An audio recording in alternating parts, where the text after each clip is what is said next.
El Ministerio Apostólico Altar de Jehová de Eclesia presenta lo mejor del trigo. Apóstol Lourdes Bravo de Villar. Bien, ¿cuántos quieren crecer espiritualmente? Pues atiendan ahora, porque Dios nos está dando la pauta para que nosotros podamos crecer. Atiendan, y si no entiende, levante su manito. Para el hombre la vida interna no es tan importante, pero para Dios es lo más importante. Y hoy tenemos que hablar de eso, de lo que es más importante para Dios. Cuando se le pregunta a la gente si quiere ser espiritual, ellos responden: yo soy espiritual. Pero la verdad es que pocos saben lo que es ser espiritual. De igual modo, cuando se le pregunta a la gente cuántos quieren prosperar, todos levantan la mano y dicen: yo quiero. ¿Por qué? Porque todos anhelan prosperar. Pero cuando se les dice hay que trabajar más para prosperar, ya no quieren. ¿Por qué? Porque quieren prosperidad sin trabajo, y eso no se consigue. El problema está en nuestra mente. Es ahí donde ponemos límites a nuestra fe. Pero vamos al tema de hoy. Todos queremos ser espirituales. Pero si nuestras oraciones solo tienen que ver con las cosas materiales, con lo que anhelamos, con el trabajo que deseamos, la vida espiritual no vendrá, porque estamos mal orientados. El Señor ha vivificado nuestro espíritu para que no seamos más carnales, sino para que seamos espirituales. Pero la pregunta más sencilla es: ¿para qué queremos ser espirituales?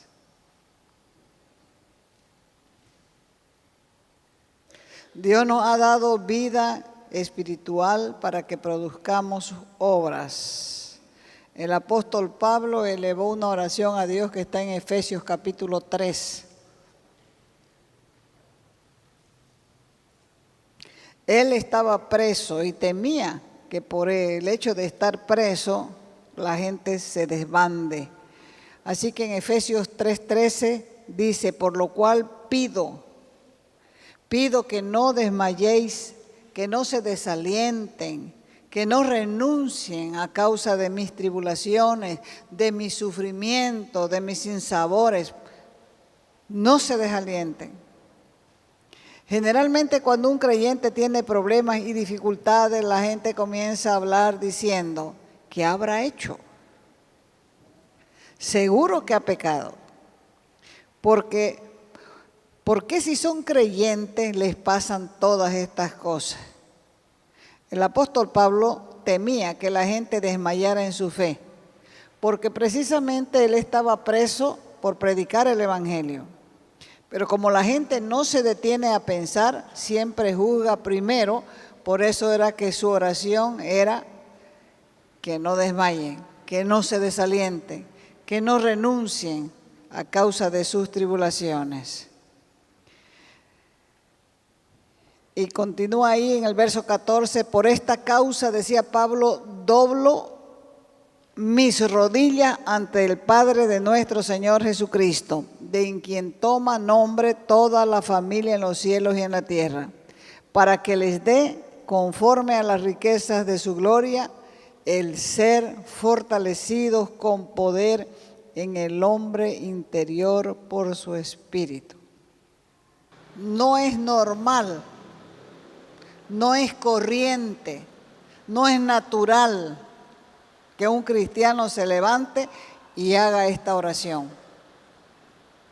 No es normal, no es corriente orar diciendo: Padre, ayúdame a que mi ser interior sea fortalecido. Normalmente las oraciones que presentamos son: Padre, ayúdame a pagar mi deuda. Ayúdame, Padre, para que me paguen lo que me deben. Estas son las oraciones normales y corrientes que hacemos y no tienen ninguna conexión con la obra de Dios, con lo que Dios quiere hacer a través de nosotros. En la oración de Pablo, lo primero que vemos es la gran necesidad del hombre en general, que crezca en su interior. El hombre interior es el espíritu del hombre. El hombre interior es lo que no se ve de nosotros. Es la nueva naturaleza. Es la vida que Dios nos ha dado cuando creímos en Jesús como nuestro Señor y Salvador. Ahora, ¿se dan cuenta que nunca han hecho esa oración? No pueden haber hecho esa oración.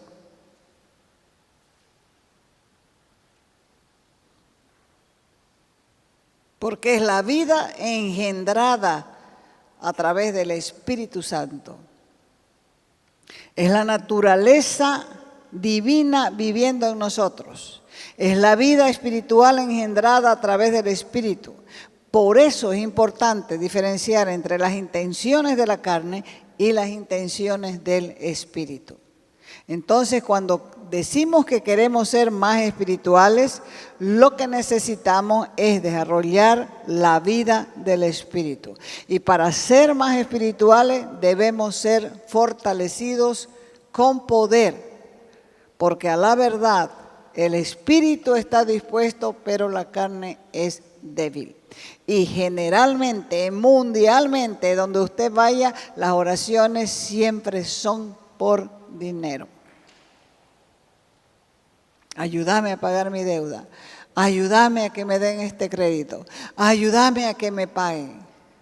Estas son mis necesidades. Necesito pagar esto. Esas son las oraciones que normalmente se oyen y son las peticiones que llegan en un sinnúmero de iglesias en el mundo entero. La otra conclusión es que hay espíritus débiles y hay espíritus fuertes. Es decir, aún habiendo renacido en Cristo y recibido vida espiritual nueva, esa vida en algunos puede ser débil y no logra sobreponerse a la carne, no logra sobreponerse a los deseos, a las pasiones humanas de la naturaleza corrompida por causa del pecado. Por eso es que el Señor quiere que le pidamos eso, que nos fortalezca con poder por su Espíritu. A veces se ora por una llenura del Espíritu Santo, pero en realidad no estamos entendiendo lo que estamos pidiendo, porque lo que necesitamos no es que el Espíritu Santo opere más, sino que nuestro espíritu sea fortalecido con poder. Una cosa es el Espíritu Santo y otra es el espíritu del hombre. ¿Para qué Dios nos da vida espiritual? Él nos da vida espiritual para que podamos estar en comunión con Él. La vida espiritual es como un río y un río siempre tiene que fluir. Jesús dijo que los que creerían en su nombre, de su interior correrían ríos de agua viva. Esto quiere decir que la vida espiritual es como un río. La vida espiritual produce obra espiritual. Y si se atrofia o se bloquea, deja de fluir. Y cuando se detiene la tarea espiritual, cesa. Así que no podemos permitirnos el lujo de detenernos en la vida espiritual, porque la vida espiritual, escúchelo bien, ¿para qué es? Es para hacer obras y tareas espirituales. O sea que orar por dinero, orar por pago, orar por pagar nuestras necesidades, no son obras espirituales, son oraciones propias de la carne, de la necesidad humana. Ahora piense un ratito. ¿Las cosas que haces son del espíritu o son de tu carne?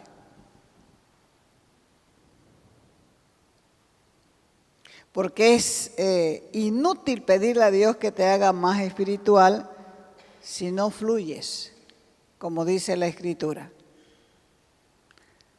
Porque también está escrito que Él no da perlas a los chanchos. Quiere decir que Él no derrama su poder sobre gente que no tiene interés en la obra de Él.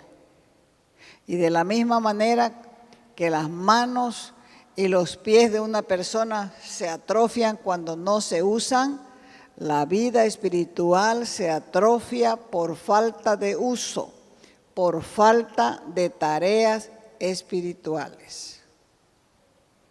La vida espiritual se mueve en la fe y a través de la fe. Entonces tenemos que aprender a conocer la diferencia entre la vida anímica, la vida del alma, la vida que tiene que ver con lo que uno ve, con lo que uno siente, y la vida espiritual que tiene que ver con la fe. Y se desarrolla en base a una total y absoluta confianza en Dios y a la causa de la fe. La vida de la carne o la vida en la carne no depende de Dios. La vida en la carne es independencia de Dios. No necesita buscarle porque tiene sus propios pensamientos, sus propios razonamientos, pero la vida espiritual se desarrolla buscando el rostro de Dios. Cualquier cosa que hagamos al margen de la confianza en Dios, al margen de la fe y de la certeza que proviene de Dios, será carne. Será obra que viene del alma del hombre, no viene del espíritu. La obra de la carne es independiente, se mueve a través de lo que vemos, de lo que sentimos, pero el espíritu se mueve a través de la fe. La vida espiritual se opone a la vida del alma y a la vida carnal.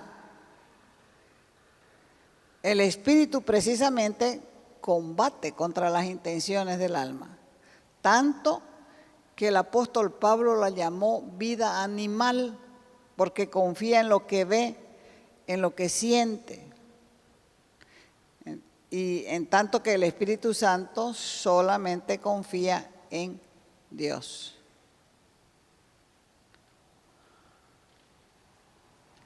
La Biblia dice que quien se acerca a Dios debe hacerlo con fe, porque eso es lo que le agrada. La fe tiene que ver con la comunión con Dios y su espíritu se comunica con el hombre a través del espíritu del hombre. Primera de Corintios capítulo 3, verso 16. ¿No saben que son templo de Dios y que el Espíritu de Dios mora, vive, reside en ustedes? Somos templo del Espíritu Santo. Y Dios quiere que tengamos esto en cuenta, pues es muy serio. Este pasaje de la Biblia que dice que somos templo de Dios es porque nos compara con el templo. El templo estaba dividido en 3 partes. Primero estaba el atrio, luego estaba el lugar santo y luego más atrás estaba el lugar santísimo. ¿Cuántas partes tenía el templo? 3. El primero era el atrio, el segundo el lugar santo y el tercero el lugar santísimo. El atrio del templo era el lugar visible. ¿Cuál es el lugar visible de nosotros? Nuestro físico, ¿no es cierto? En lo natural, lo visible nuestro es nuestro físico. El atrio era el lugar visible y era accesible a todos. En esa parte del atrio hasta los gentiles entraban. En el lugar santo solamente entraban los sacerdotes, los que ministraban las cosas de Dios. Y luego para entrar al lugar santísimo, era el lugar más profundo, era el lugar más oscuro, lo más guardado, porque ahí estaba el arca del pacto.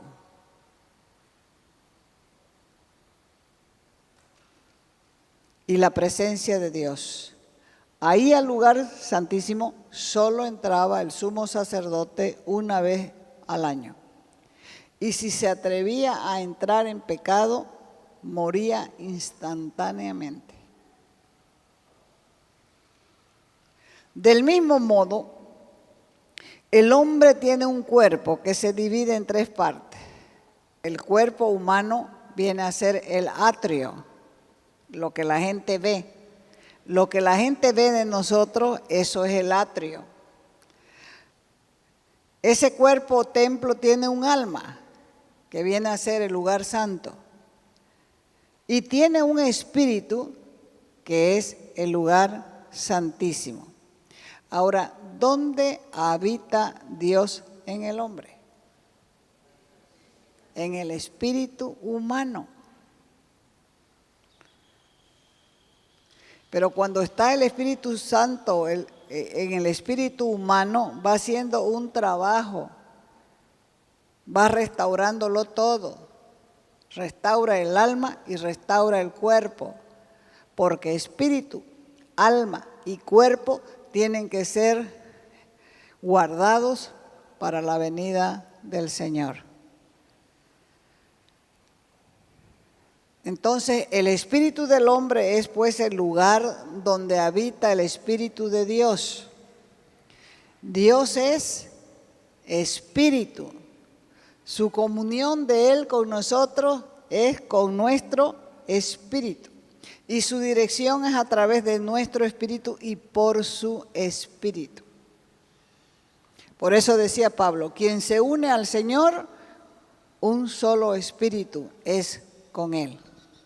El Señor no habita en el alma, porque allí hay muchos pensamientos y también hay muchos deseos sucios. Allí hay mucha codicia. Tampoco habita en el cuerpo, pero se hace uno con nosotros en nuestro espíritu, que es nuestro hombre interior. ¿Cómo vamos?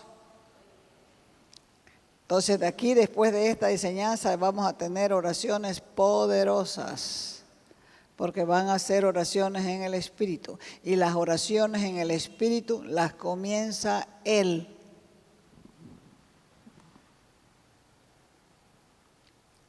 ¿Dónde debemos buscar a Dios?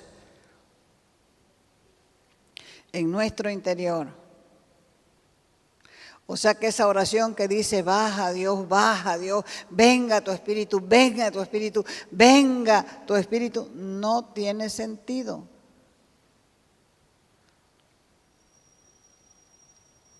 Porque si insistimos en hacer eso, Él nos va a decir, ya, cálmate, estoy aquí en tu interior.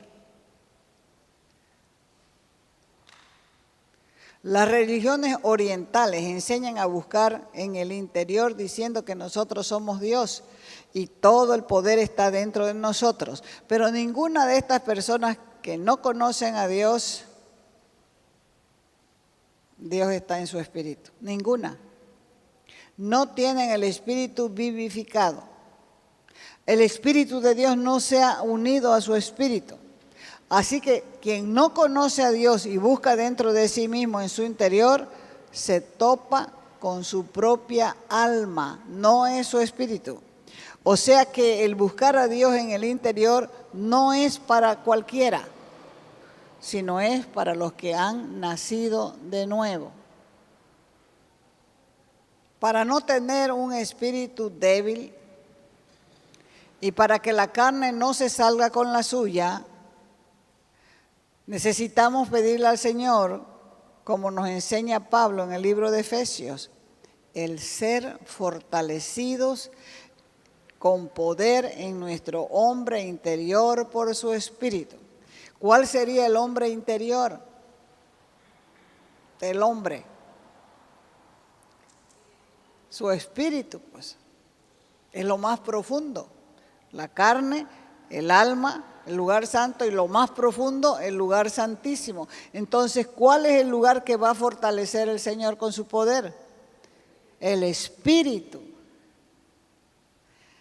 Esta oración nos va a llevar a tener un espíritu fuerte y también a hacer las obras de Dios.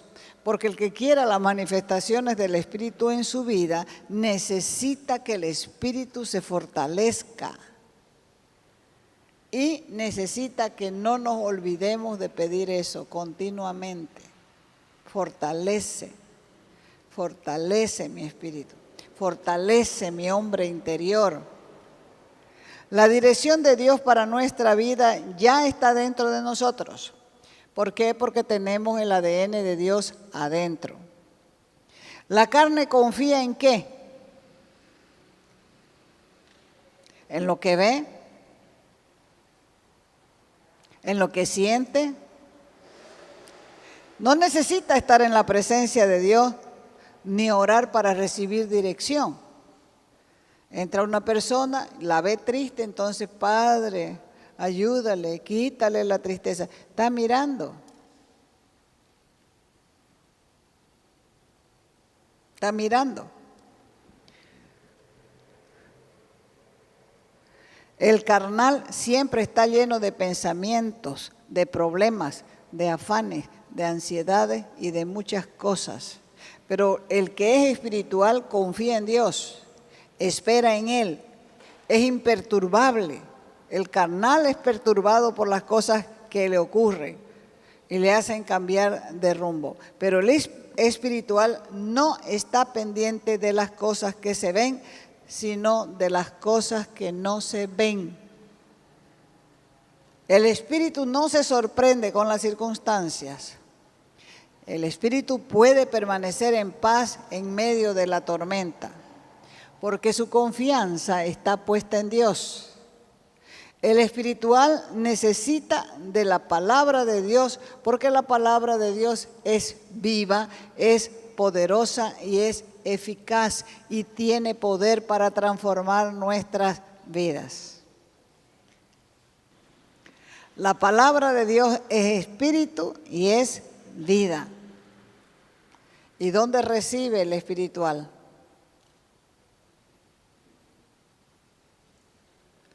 ¿Dónde recibe de parte de Dios el espiritual? En su espíritu. Por eso a veces uno recibe y sabe. Sabe que sabe, no sabe por qué, pero sabe. Porque ha recibido de Dios en su espíritu. Entonces recibe de Dios en su propio espíritu. Ahí van a venir las direcciones, directrices, ahí. En consecuencia, el creyente tendrá que saber discernir el mover de su espíritu y de su alma. Y el espiritual detesta los movimientos del alma. ¿Por qué? Porque vive separando lo que es del alma y lo que es del espíritu. tiene dividida esa área espiritual. De modo que cuando la palabra de Dios penetra, parte el alma, dice, y Él es espíritu. La palabra de Dios es viva y eficaz y parte el alma del espíritu. Entonces la persona que hace eso es espiritual, porque está detectando la diferencia del alma y del espíritu. Por eso dijo Pablo, el que se une al Señor, un espíritu es con Él. Ahora quiero decirles que conocer la palabra, así los textos bíblicos que a veces se llevan de tarea, es para que el Señor use esa palabra en momentos oportunos. Pero va a usar esa palabra no para darle, qué sé yo, pensamientos a su memoria, sino para que nosotros podamos pedir que Él nos enseñe. Porque el Espíritu Santo vino a nuestra vida para enseñarnos, para guiarnos. Porque la palabra sin el Espíritu es muerta.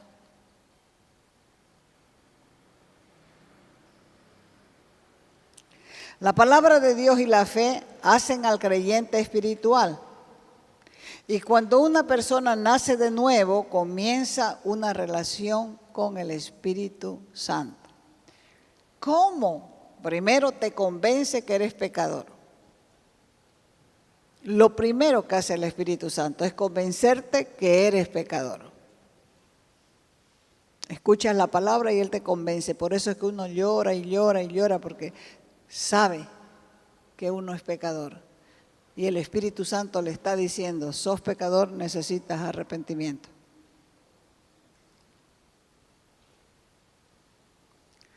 Nos convence de pecado, de justicia y de juicio. En esa condición, ¿qué es lo que uno puede esperar de Dios? El juicio. Entonces, ese es el primer trabajo del Espíritu Santo. Convencernos de pecado, de justicia y de juicio. Pero después, ese mismo Espíritu está en nuestro interior para guiarnos, para enseñarnos, para darnos directrices, para mostrarnos cosas que normalmente nosotros en lo natural no vemos. La relación con el Espíritu Santo desarrolla un cristiano espiritual. Ese cristiano espiritual va siendo guiado por la palabra, porque la palabra es la verdad.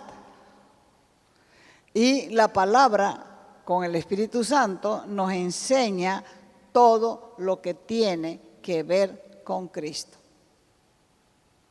Si somos fortalecidos en nuestro ser interior, no vamos a hacer oraciones estériles. No vamos a hacer oraciones carnales, porque el que nos va a dirigir aún para orar es el Espíritu Santo. A Dios no hay que buscarlo en el exterior ni en las sensaciones. Hay que buscarlo en la profundidad de nuestro ser. Entonces, ¿qué es lo que tenemos que hacer? Pedirle al Señor una gran porción de temor de Dios y que nos fortalezca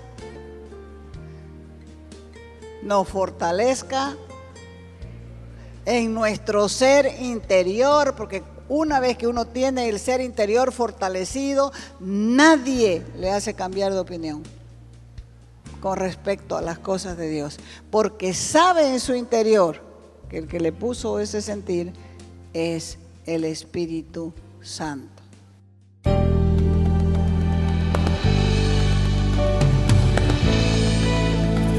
Te invitamos a nuestras conferencias los días viernes, sábados y domingos a las 20 horas y el domingo a las 10 de la mañana. Calle Nicolás Suárez, esquina Félix Pinto,